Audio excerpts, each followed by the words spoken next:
Assalamualaikum warahmatullahi wabarakatuh. Pada kesempatan kali ini, perkenalkan nama saya Amirhan, mahasiswa program Pasca Sarjana Magister Hukum Universitas Islam Riau, NPM 2010-21047. Dalam hal ini saya akan membuat video sebagai tugas dari Filsafat Hukum yang diampu oleh dosen Dr. Insinyur Haji Suparto SH SIP MMSI MH. Pada kesempatan kali ini saya akan memberikan edukasi terkait peraturan perundang-undangan yang berpotensi bertentangan dengan salah satu sila dalam Pancasila. Pada kesempatan kali ini saya akan menggunakan dasar hukum Undang-Undang Nomor 34 Tahun 2004 tentang Tentara Nasional Indonesia. Dalam konteks ini saya akan mengambil terkait hak pilih dari anggota TNI. Dalam Undang-Undang Nomor 34 Tahun 2004 dinyatakan bahwa TNI ketika ingin menggunakan hak pilihnya, baik itu hak untuk memilih dan hak untuk mencalonkan diri, baik itu sebagai pejabat publik, pejabat legislatif, dan juga yang berkaitan dengan politik, maka harus mengundurkan diri dari kedinasan, ketentaraan maupun keprajuritannya sebagai Tentara Nasional Indonesia. Hal ini tentunya yang diatur dalam Undang-Undang Nomor 34 Tahun 2004. Karena TNI ketika masih memegang jabatan dilarang keras untuk berpolitik praktis. Inilah dasar kenapa TNI dilarang menggunakan hak pilihnya. Dan tentunya hal ini akan berpotensi untuk tidak sesuai dengan sila kelima Pancasila, keadilan sosial bagi seluruh rakyat Indonesia. Ketika kita berbicara setiap warga negara bersamaan kedudukan dalam hukum dan pemerintahan dan wajib menyungguhkan pemerintahan itu dengan tidak kecualinya dalam pasal 27 ayat 1 Undang-Undang Dasar 45. Justru ketika TNI yang notabene adalah warga negara Indonesia justru tidak kita berikan hak untuk memilih dan untuk dipilih. Bagaimana mungkin seorang warga negara itu? Namun kita akan mengulik kenapa TNI tidak diberikan hak pilih. Pertama, kita berkaca pada sejarah. Awal mula TNI dibentuk bernama ABRI, Angkatan Bersenjata Republik Indonesia. Nah, di sini saya akan menjelaskan. Tahun 1955, ketika pemilu pertama kali, ABRI juga andil berperan dan diberikan hak untuk memilih siapa orang-orang yang akan duduk di parlemen.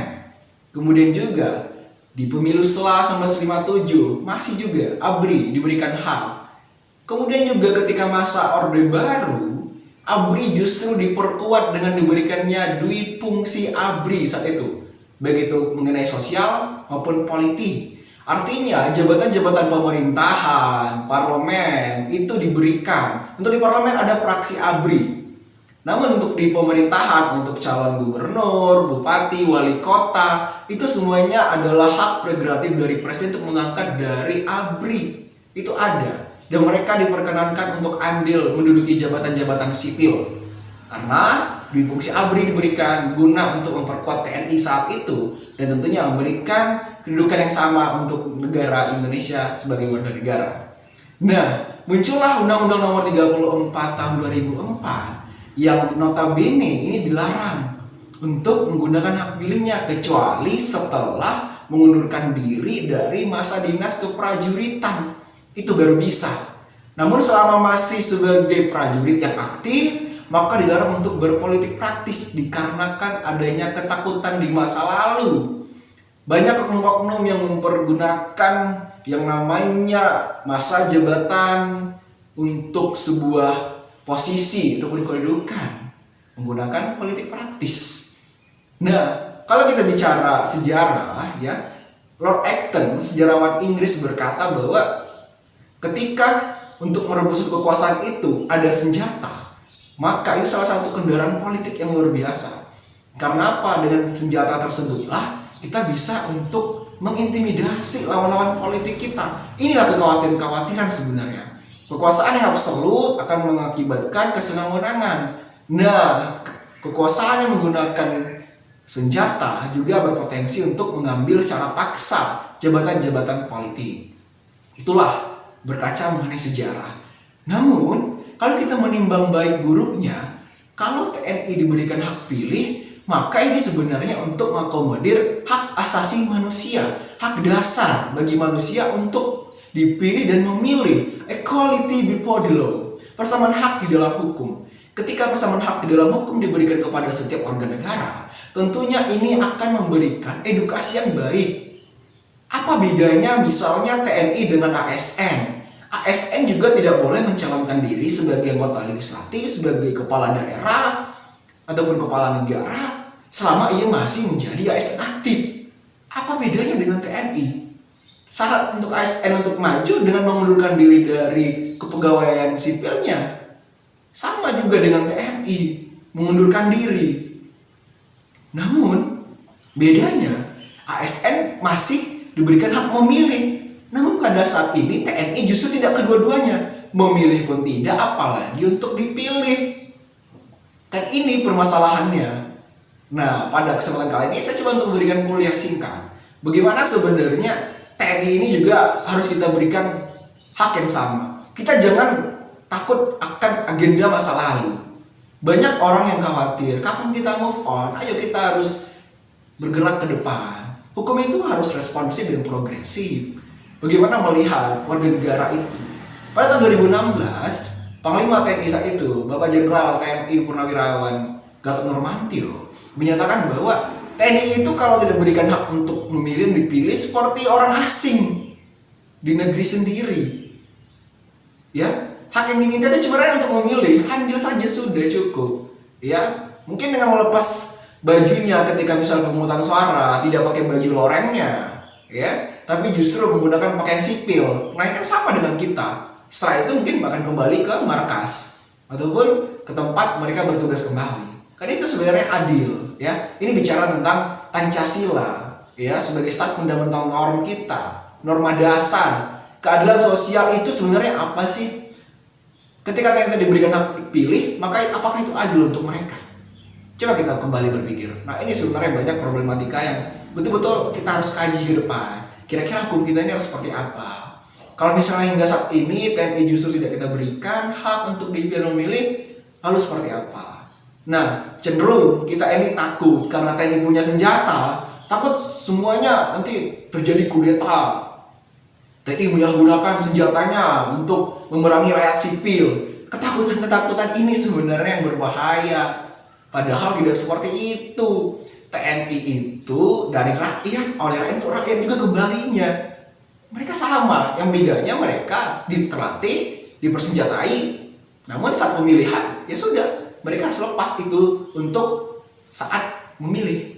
Kan semuanya fair, jadi nggak ada diskriminasi. Makanya akan tercipta keadilan sosial. Kalau misalnya tidak kita berikan itu, bagaimana mungkin keadilan sosial bagi TNI? Ini makanya Undang-Undang Nomor 34 Tahun 2004 itu tentang TNI berpotensi untuk bertentangan dengan sila kelima Pancasila. Ditambah lagi di TAP MPR Nomor 7 Tahun 2000 tentang peran TNI Polri. Ketika ingin tetap mencalonkan diri untuk menduduki jabatan politik, jabatan sipil, maka harus melepas kedinasannya. Tidak boleh politik praktis. Karena ini menjadi masalah juga. Ini juga berpotensi untuk yang namanya bertentangan dengan sila kelima Pancasila, keadilan sosial bagi seluruh rakyat Indonesia. Nah, inilah kenapa pada kesempatan kali saya coba untuk memberikan pemikiran-pemikiran apa sih ke depannya gitu. Jadi TNI juga supaya lebih mudah. Kita juga melihat TNI itu tidak sebagai orang yang berbeda dengan kita. Dalam artian sebagai masyarakat juga. Mereka warga negara.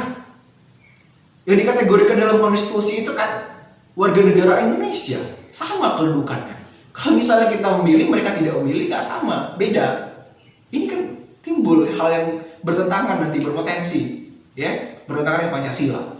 Itulah pada edukasi kali ini, pada kuliah kali ini saya ingin coba untuk berikan kepada seluruh audiens pendengar bahwa penting rasanya untuk kita kembali mengkaji apakah perlu nanti ke depan revisi undang-undang TNI, ya, terkait pemberian hak pilih dan memilih. Ya, mungkin tidak hanya TNI, Polri juga sama, ya.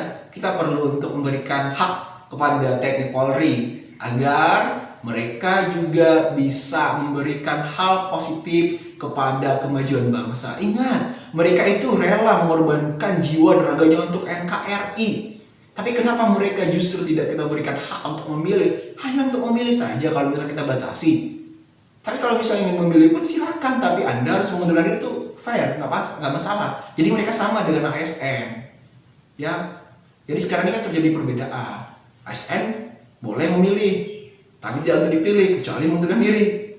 TNI Undang-Undang 34 2004 justru tidak. Mereka harus betul-betul mengundurkan diri baru bisa memilih dan dipilih, dan mereka akan menjadi masyarakat sipil seutuhnya. Nah, ini menjadi problematika yang perlu ke depan hukum ini harus lebih responsif, ya, melihat fenomena dan keinginan ke depan hukum itu harus lebih baik. Dan kita sebagai warga negara tentunya juga harus berpikir bahwa inilah hal yang patut kita berikan edukasi kepada mungkin pada parlemen, ya, pada anggota dewan mewakili kita. Bisa jadi ke depan kita untuk revisi undang-undang pemilu, bagaimana nanti dalam pemilihan umum TNI kita berikan hak untuk memilih. Dan itu tentunya akan memberikan poin edukasi kepada generasi muda. Ternyata kita setiap warga negara betul-betul sama di depan hukum pemerintahan. Tapi kalau saat ini berpotensi tidak adil, ya, dan tentunya berpotensi bertentangan dengan Pancasila sila kelima. Berdasarkan itu, saya Amirhan ingin mengucapkan bahwa posisi saya saat ini adalah untuk memberikan gambaran kepada kita, oh ini ya bedanya. Kenapa sih Undang-Undang 34 2004 ini dimunculkan? Karena ternyata trauma masa lalu, ya, karena TNI saat itu dipersenjatai, mereka bisa untuk menggunakan alat itu yang dikhawatirkan. Jadi ketakutan-ketakutan ini yang membuat kita larut akan masa lalu, tapi kita tidak move on untuk bagaimana melihat masa depan lebih baik. Dan tentunya TNI sekarang ini adalah pendekatan dengan rakyat, dan itu yang membuat kita bisa bekerja sama membangun bangsa ke depan.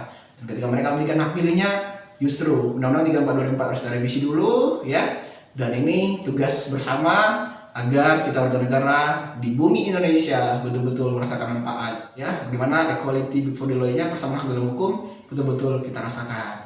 Dan kalau misalnya kita tidak sama, artinya keadilan sosial pada sila kelima berpotensi tidak bisa kita ikutkan. Dan Undang-Undang 34 2004 tentunya perlu untuk diperbaiki ke depan, karena kita untuk melihat responsif hukum yang lebih baik. Saya Amirhan, terima kasih atas perhatian Anda. Wabillahi taufiq wal hidayah. Wassalamualaikum warahmatullahi wabarakatuh.